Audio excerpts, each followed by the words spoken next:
You are an ugly individual. No, not you. I was talking to this bird, Nigel. Welcome back to Villain Review, where I analyze villains and give them a score 1 out of 10. Everyone thinks Disney and DreamWorks, they're the big dogs of animated villains, but what about Blue Sky? They're throwing their hat in the ring with Nigel. Can he play with the big boys? Today I'm analyzing the bird villain from both Rio 1 and Rio 2. I'm taking a look at motive, character, best scenes, and then at the end giving him a score 1 out of 10. Let's do it. I know I'm not a pretty birdie, but I used to be quite a looker.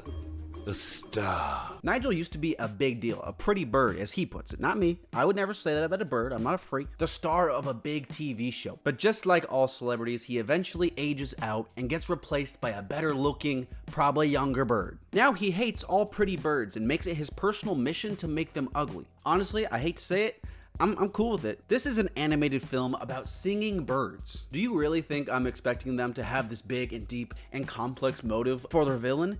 Of course not. What's important though is that they gave him a motive. No matter what kind of movie it is, No Country for Old Men or CoComelon the movie, villains need a motive. But it's also important to ingrain that into the character and make it, a part of who they are. You can't just be like, okay, this is Evil Joe, the Kiwi, and he hates plumbers because he hates them. Anyways, introduce a motive. It doesn't have to be complicated, and keep it relevant in what the villain is trying to accomplish throughout the film. Yes, Nigel is just following orders of Mr. Crime Boss, but first of all, we buy his need for validation and praise from humans, something he used to have in abundance, and two, we buy the fact that he hates the sought-after blue macaws because he holds a resentment towards better looking birds. Again, the movie says that, not me. In the second movie, he really just wants revenge, and it's boring. It works fine, it's just played out. At least the whole pretty bird thing is unique to him, unless Big Bird turns rogue. That'd be crazy.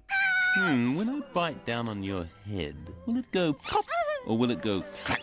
I would say that if Nigel has a strong suit, it's his actual personality. He feels very split between two halves. One that's trying to flex his intellect and elegance on you, kind of like that hipster that sits at Starbucks all day wearing a scarf when it's 90 degrees outside. That side that's the exact opposite of elegant. He's got that maniacal laugh, that twitch in his eye, that uncaged insanity. It's the flipping back and forth between these two sides that makes him a dynamic and interesting character. Jermaine Clement does a great job of bringing both those sides to life. The character is great at balancing both intimidation and comedy. I'll get into it in a little bit, but that's his whole existence in the second movie, is to just be comic relief. In the second movie too, they make him far more of a thespian as well. He's into Shakespeare, and his favorite movie is probably My Dinner with Andre. If you haven't seen it, it's just a play, really. It's good, but it's just a play. It adds another layer of comedy to the character and fits in line with what we know about him. It's not just this random quirky thing he starts doing because it's the second movie and I gotta get weird. Let's talk about this though. He's pretty damn evil. The whole second movie, I was just waiting for him to turn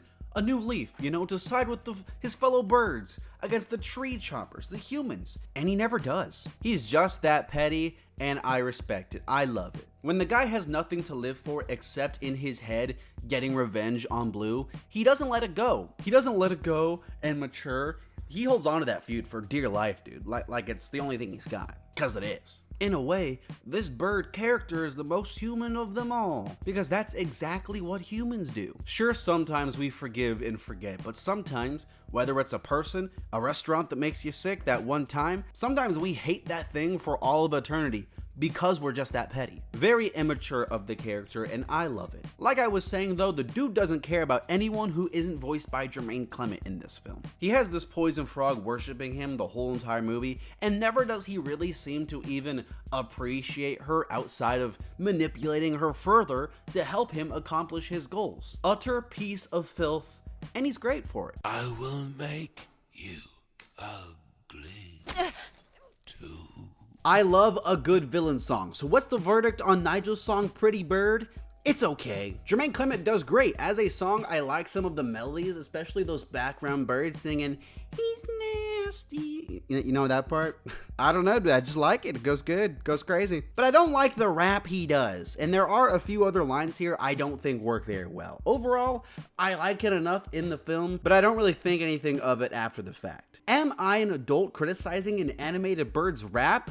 Yes, and they're whack. He does it again in the second movie, and I still don't like it. After that and a brief chase, Nigel is kind of just in pursuit of the birds until the end. And yes, he does do the big capture at the end, so I'll give him that. But in the finale, it's not much of a finale. He tussles with Blue for a second and then gets wrecked. And that takes me to my biggest complaint with Nigel as a villain. Dude might be the least impactful villain ever. In the second movie, he literally just stares Blue from a distance going, "Oh, soon I'm gonna get you." Blue doesn't even know Nigel is in this movie until like the last 10 minutes. And then when Nigel eventually finally interacts with Blue, he shows up, they get in a little 10-second squabble, and then nothing, and then he like pretty much fake dies. That's what bugs me about him. You can take him out of almost both movies and have almost nothing change. I enjoy him when he's there, but at the end of the day, it just seems like filler. I'm sorry, I'm gonna say it. He's a fun character though, like his scenes aren't bad, but as far as just impact, I can't deny it. Ah, love. It's such a powerful and stupid thing. Nigel is a good enough villain. Jermaine Clement is a lot of fun in this performance, as is Nigel just as a character in general. His scenes are entertaining, he's got a fun and menacing personality, but at the end of the day, he doesn't really impact the stories that much. His song, okay, good enough. Am I going to think about him as one of the best animated villains of all time?